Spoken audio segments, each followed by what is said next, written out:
നല്ല പഴുത്ത നേന്ത്രപ്പഴം വാഴയിലയിൽ പൊതിഞ്ഞ് അടുപ്പിലെ തീക്കണലിൽ ചുട്ട് കഴിച്ചിട്ടുണ്ടോ? ആഹാ, എന്താ ടേസ്റ്റ്! ഏത് നാട്ടിൽ പോയാലും എത്ര നല്ല ഭക്ഷണം കഴിച്ചാലും നമ്മളിൽ പലരും ആഗ്രഹിക്കുന്നത് നാട്ടിലെത്തി അമ്മയുണ്ടാക്കുന്ന ഭക്ഷണവും നാട്ടിൽ മാത്രം കിട്ടുന്ന ഭക്ഷണവും കഴിക്കാനാവും.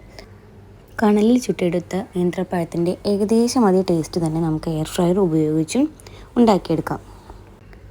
എയർ ഫ്രയറിൻ്റെ അടിവശത്ത് മുറിച്ച വാഴയിലകൾ നിരത്തി വയ്ക്കുക. അതിന് മുകളിലായി ഒരു പഴത്തിനെ 2 പീസുകളാക്കി മുറിച്ചെടുത്ത് നിരത്തി വയ്ക്കുക. 200 ഡിഗ്രി സെൽഷ്യസിൽ 20 മിനിറ്റ് നേരം കുക്ക് ചെയ്തെടുക്കുമ്പോൾ പഴത്തിൻ്റെ മുകൾ വശമെല്ലാം നന്നായി മൊരിഞ്ഞിട്ടുണ്ടാവും. അടുത്തതായി എല്ലാ പഴക്കഷ്ണങ്ങളും ഒന്ന് തിരിച്ചിട്ട് കൊടുക്കുക. വീണ്ടും 200 ഡിഗ്രി സെൽഷ്യസിൽ നമുക്കൊരു 20 മിനിറ്റ് അല്ലെങ്കിൽ ഒരു 15 മിനിറ്റ് വെച്ച് കൊടുക്കുക. ഈ സമയം കൊണ്ട് തന്നെ 2 വശവും നന്നായിട്ട് ചുട്ടെടുത്ത രീതിയിൽ തന്നെ കിട്ടിയിട്ടുണ്ടാവും. Have a healthy cooking.